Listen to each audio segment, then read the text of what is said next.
أعوذ بالله من الشيطان الرجيم بسم الله الرحمن الرحيم إنا أنزلناه قرآنا عربيا لعلكم تعقلون.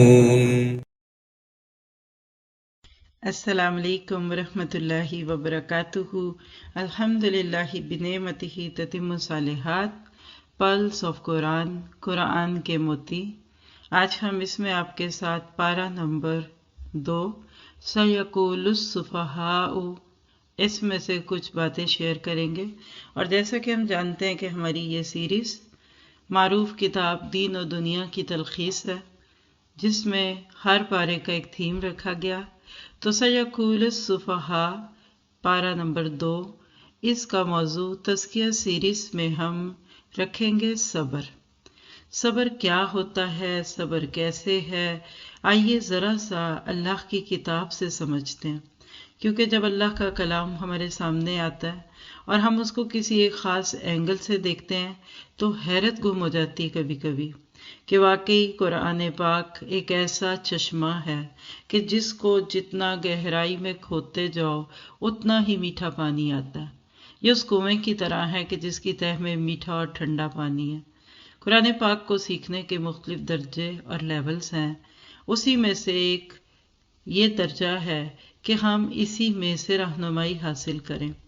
اللہ تعالیٰ نے اپنی اس کتاب میں بالکل آغاز میں قبلے کی تبدیلی کو ڈسکس کیا. ہم نے دیکھا تھا پچھلے پارے میں کہ 3 دفعہ بنی اسرائیل کو جو کہ ماضی کے مسلمان تھے ایک یاد دہانی کرائی گئی کہ تم نبیوں کی اولاد ہو، اللہ نے تمہیں ایک مقصد دے کر دنیا میں بھیجا ہے، لہٰذا تم اس مقصد کے لیے جیو. اور وہ مقصد کیا تھا کہ تم لوگوں کو رب سے جوڑو گے. شروع میں لوگوں نے اس پہ عمل کیا، لیکن بعد والے وقت میں جب بگاڑ عام ہوا اور خواہش پرستی ہو گئی تو اس کے بعد لوگ اپنی ذات کے لیے جینے لگے اور ہوتے ہوتے پھر اپنی بے عملی کو کتاب کے احکامات کو بدل کر چھپانے لگے. اور ایک وقت آیا کہ وہ کام جو اللہ نے انبیاء کرام کی چنی ہوئی اس اولاد کو دیا تھا وہ اس کام کے کرنے کے اہل نہ رہے. نتیجہ کیا ہوا کہ اللہ تعالیٰ نے ان کو 3 دفعہ پہلے پارے میں یا بنی اسرائیل اذکروا نعمتی التی انعمت علیکم کہہ کر وارن کیا کہ سوچ لو، ایسا نہ ہو کہ تم کسی خوش فہمی میں رہو کہ یہ دین کی میراث اور انبیاء کرام والا کام ہمارے ہی ہاتھ میں رہے گا. لیکن جب ان کے کان پہ جوں نہ رینگی اور پیارے نبی محمد مصطفیٰ صلی اللہ علیہ وسلم ان کے بیچ میں موجود تھے، پہچان کر بھی نہ مانا، تو اللہ نے پھر ان سے اپنے دین کی خدمت کا یہ موقع چھین لیا. اور حقیقت ہے کہ ہم میں سے ہر ایک کو اللہ تعالیٰ موقع دیتا رہتا ہے. جو لبیک کہے گا اللہ ایک کے بعد ایک نیکی کا موقع اس کے سامنے لائے گا، اور جو ذرا سا بھی غصہ دکھائے گا یا اپنے اندر ذرا سا بوجھ محسوس کرے گا اللہ تعالیٰ اس کو ہٹا کر کسی اور کو لے آئے گا. تو پارہ نمبر 2 کیا ہے؟ امت مسلمہ کو اب اس جگہ پہ فائز کیا جا رہا ہے جہاں پہ اس سے پہلے ماضی کے مسلمان یعنی یہود تھے. قرآن ان کو بنی اسرائیل بھی کہتا ہے، اہل الکتاب بھی کہتا ہے. اور یہ سارا کچھ کرنے کے دوران جب انہوں نے اپنی اس بات کو نہ مانا تو اللہ نے مسلمانوں کو دیا یہ کام. گویا کہ پارے کے آغاز میں ایک ایسی سیریمنی ہے جس کو آپ کہہ سکتے ہیں کہ اقتدار ایک قوم سے لے کر دوسری قوم کو دیا جا رہا ہے. اور جتنا زیادہ کوئی قوم اپنا کام اچھا کرے گی اللہ تعالیٰ اس کو بڑھاتا جائے گا. یہی اصول گھر کی کسی ماسی کے لیے ہے، یہی اصول کسی آفس میں ٹیبل چیئر رکھ کر بیٹھے ہوئے آفیسر کے لیے ہے، اور یہی اصول ملکوں کے حکمرانوں کے لیے ہے. جو کام کرے گا اس کو مزید کام دیے جائیں گے. جیسے وہ فیکٹری جس کا سیمپل پسند آ جائے پھر دن بدن اس کو آرڈرز ملتے ہیں، دن بدن اس کا کام پھیلتا جائے گا. اور جو اس معاملے میں اپنے آپ کو غیر اہل ثابت کر دے تو جو لوگ لیتے تھے وہ بھی نہیں لیں گے۔ تو اس میں قبلے کی تبدیلی کی بات کر کے امت کی تبدیلی کی، اور حقیقت ہے کہ جب قبلہ بدلا تو لیڈر بدلے، جب بدل گئے لیڈر تو بدل گئی قومیں۔ اللہ تعالیٰ نے امت مسلمہ کو اس منصب پہ فائز کیا جس پہ کل تک وہ بیٹھے تھے، اور وہ ریئیکشن جو اٹھا اس کو سیقول السفہاء من الناس میں ثابت کیا کہ کچھ لوگ تبدیلی پسند نہیں کرتے۔ چونکہ اس بارے کو ہم نے صبر کے ساتھ دیکھنا ہے، صبر کا موضوع اس بارے میں کہاں ہے اور کیا ہے، تو حقیقت یہ ہے کہ صبر اس بارے کی دعاؤں سے جھلکتا ہے۔ جب ربنا آتنا فی الدنیا حسنۃ وفی الآخرۃ حسنۃ وقنا عذاب النار کی دعا ہم اسی پارے کی آیت نمبر 201 البقرہ میں دیکھتے ہیں۔ یعنی دنیا کا صبر یہ ہے کہ جو حلال سے ملے، حسنہ سے ملے وہ لے لو، اور اس کے باہر کوئی ایسی چیز جو اللہ کی نافرمانی سے ملے اس کو چھوڑ دو۔ پھر اسی میں ایک اور دعا بقرہ 250 میں ربنا افرغ علینا صبرا وثبت اقدامنا وانصرنا علی القوم الکافرین، اے ہمارے رب ہمیں صبر دے، ثابت قدمی دے، اور کفار قوم پر ہماری مدد فرما۔ اس میں بھی رب سے صبر مانگا۔ تو صبر کیا ہوتا ہے؟ ایک لفظ میں کہہ دوں، پورے کا پورا دین ہی صبر ہے۔ اگر صبر نہ ہو تو آپ ایک رب پہ صبر کیسے کریں گے؟ پھر آپ تو کئی دروں پہ جائیں گے، کبھی اس کا در کھٹکھٹائیں گے، کبھی اس کا دروازہ نوک کریں گے۔ صبر کا مادہ نہ ہو تو کیا نماز ادا ہو سکتی ہے؟ سونے کو دل چاہتا، کھانے کو دل چاہتا، بولنے کو دل چاہتا، لیکن وَاسْتَعِینُوا بِالصَّبْرِ وَالصَّلَاةِ، اللہ نے صبر اور نماز کو جمع کر دیا، تو صبر کے بغیر نماز ادا نہیں ہوتی۔ صدقہ کرو، تو صدقہ کیسے ہوگا اگر صبر نہ ہوگا؟ نفس پہ قابو پائیں گے تبھی تو اپنا مال دوسروں کو دیں گے۔ حج کی بات ہے تو حج صبر کے بغیر کیسے ہو سکتا ہے؟ وہ تو ایک ایک قدم پہ صبر کا ایک سفر ہے۔ صلہ رحمی کا حکم دیا تو اگر صبر نہ ہوا تو کیسے آپ برے سلوک کے جواب میں اچھا سلوک کریں گے؟ کوئی آپ کو تکلیف دے اور آپ اس کو سہولت دیں، کوئی گالیاں دے اور آپ پھول دیں، تو آپ صبر کے بغیر معاف نہیں کر سکتے۔ زکوٰۃ دی نہیں جا سکتی جب تک صبر نہ ہو، تو گویا کہ سارا دین صبر ہے، اور اسی کو پھر اینڈ پہ استقامت میں ڈھالتے ہیں۔ تو صبر کا انتہائی نام پھر استقامت ہے، پھر یہی ایثار ہے۔ قربانی بھی اصل میں صبر کا دوسرا نام ہے، ہجرت بھی صبر کا دوسرا نام ہے۔ ہم اس بارے میں صبر کی بہت سی داستانیں پڑھتے ہیں، کئی واقعات ہیں۔ پہلے 2 رکوع میں غیر مسلموں کے پروپیگنڈوں کے مقابلے میں مسلمانوں کے صبر کی بات ہے، ڈونٹ بی ریئیکشنری۔ پھر وَكَذَلِكَ جَعَلْنَاكُمْ أُمَّةً وَسَطًا، امت وسط کی ذمہ داریاں نبھانے پہ صبر ہے۔ جب تک یہ صبر نہیں ہوگا، امت کیسے یہ سارے کام کرے گی؟ اور حقیقت یہ ہے کہ اللہ نے آپ کو مجھے امت وسط کا مقام دے کر گویا کہ یہ بتا دیا کہ نبی کے بعد انسانوں تک دین کا پیغام پہنچانے کی ذمہ داری اے امت محمدیہ تم پر ہے۔ آج ہماری ذمہ داری ہے کہ حق کا پیغام غیر مسلموں تک پہنچائیں، مگر کیسے؟ کردار کے ذریعے، گفتار کے ذریعے، اور اس کے لیے پہلے خود دین سیکھنا پڑے گا، پھر دوسروں کو سکھانا ہے۔ اور مومن کی زندگی کا قبلہ اللہ کا حکم ہوتا ہے۔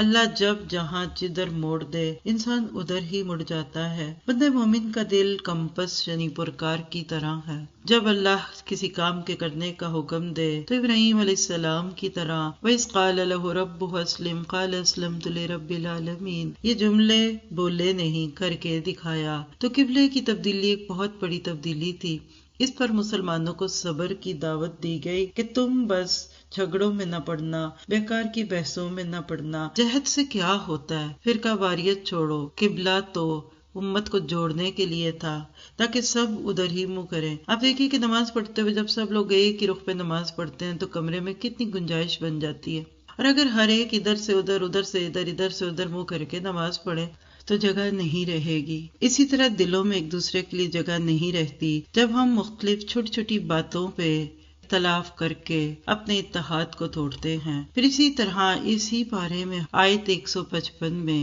مصیبتوں، بیماریوں، دکھ اور بھوک جیسی مختلف قسم کی تکالیف پہ صبر، وَلَنَبْلُوَنَّكُمْ بِشَيْءٍ مِّنَ الْخَوْفِ وَالْجُوعِ وَنَقْصٍ مِّنَ الْأَمْوَالِ۔ پھر آیت 158 میں حضرت ہاجرہ علیہ السلام، اسماعیل علیہ السلام کے صبر کی کہانی ہے۔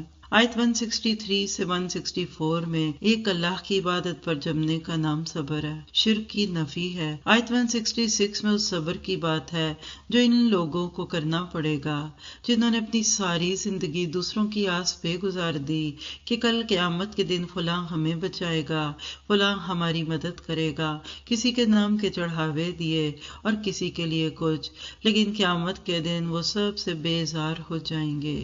آیت 168 میں حلال اور طیب کھانے پر صبر کی بات ہے۔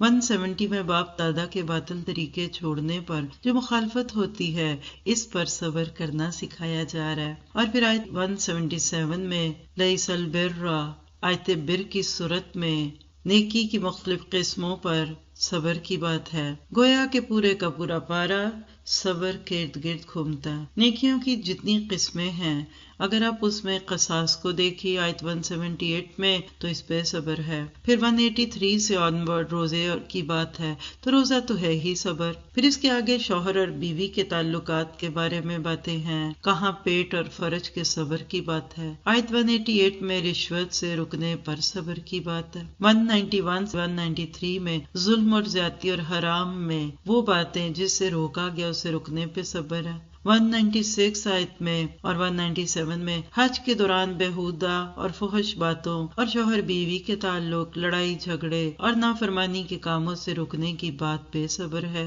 208 میں شیطان کی رغبتوں کے مقابلے میں اپنے آپ کو روکنے پہ صبر ہے۔ پھر آیت 212 میں اسلام کی وجہ سے جو مذاق اڑایا جائے اس پہ صبر کی بات ہے۔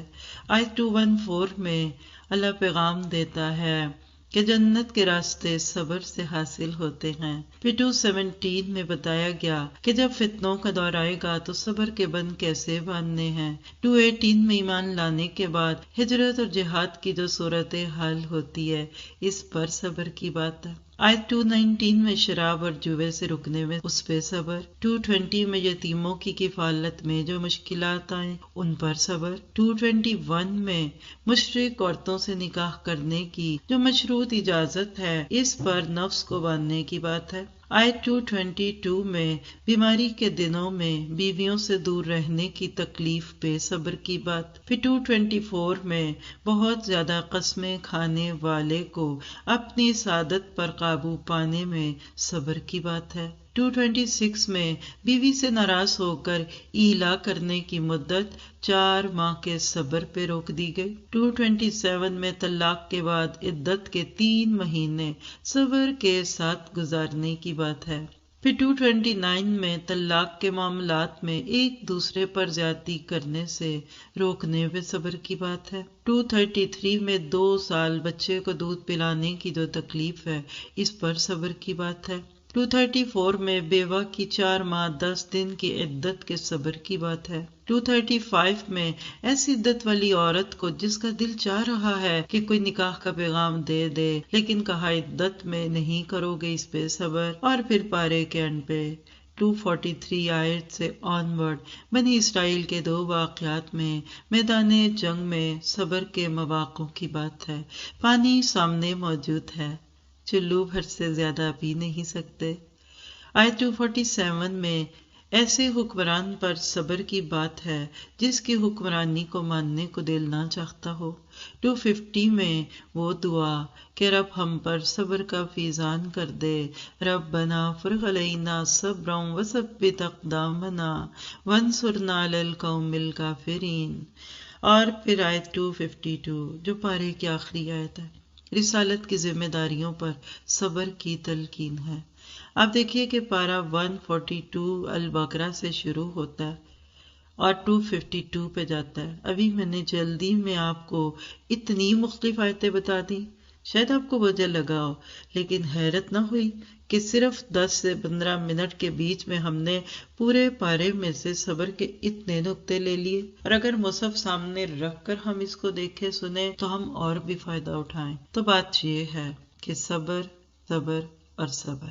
قبلے کی تبدیلی سے جب بات شروع ہوئی، بالکل اسی طرح جب آج ہماری زندگیوں کے قبلے بدلتے ہیں تو بھی شور اٹھتا ہے۔ ایک وہ قبلہ ہوتا ہے جس کی طرف ہم منہ کر کے نماز پڑھتے ہیں 5 دفعہ دن میں، جس نبی کے ذریعے وہ قبلہ معلوم ہوا انہوں نے ہمیں زندگی گزارنے کے سارے قبلے سکھائے۔ شادیوں کا قبلہ کیا ہو، غم کے موقع پہ کیا ہو، کمائی کا قبلہ، گھرداری کا قبلہ، بیوی اور شوہر ہونے کے ناطے ذمہ داریاں کیسے ادا کرو، تو گویا کہ ہر معاملے کا ایک قبلہ ہوتا ہے۔ ہم سب نے اس میں سنت کو سامنے رکھنا ہے۔ حیرت کی بات ہے کہ جب نماز کا وقت آئے تو فیتے سے اور انچز ٹیپ سے قبلے کو ناپیں، 19-20 ہو جائے تو کہتے ہیں نماز نہیں ہوئی، فتوے دیے جاتے ہیں۔ لیکن جب ہم عملی میدان میں آتے ہیں تو ہمارے سارے قبلے کیوں بدل جاتے ہیں؟ ہم پھر اس وقت کیوں بھول جاتے ہیں؟ ہماری شادیوں کے قبلے دہلی کی طرف اور ہمارے لائف سٹائل نیو یارک کے ہوں، یہ کیا ہے؟ تو لہٰذا آپ نے میں نے اس سے یہ سیکھنا ہے کہ جب اللہ کا حکم آ جائے پھر سب کو چھوڑ دیجیے۔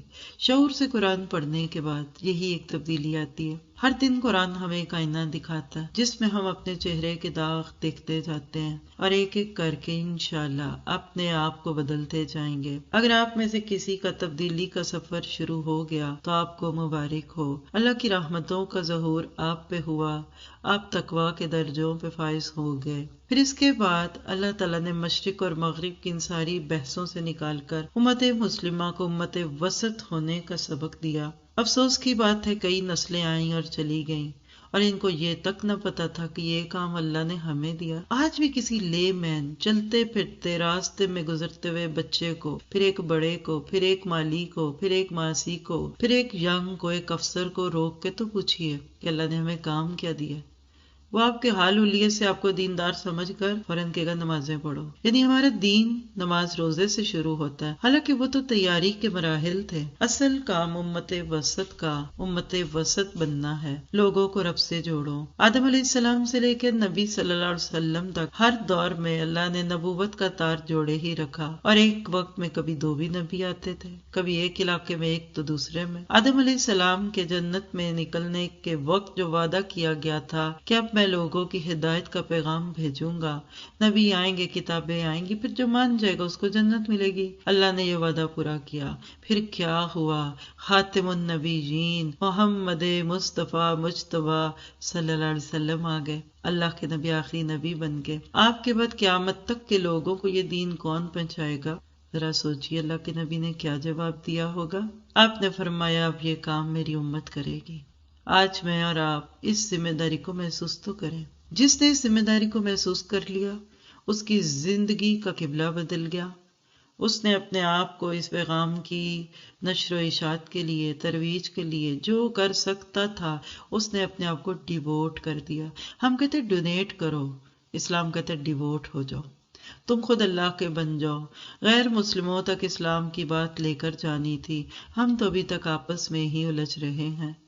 آج وہ لوگ جو ہدایت سے دور ہیں کل قیامت کے دن گریبان نہ تھامیں گے۔ اس وقت انسانیت کی چیخیں نکل رہی ہیں، دن بدن انسان لقد خلقنا الانسان فی احسن تقویم سے اتر کر ثم رددناہ اسفل السافلین پہ جا رہا ہے۔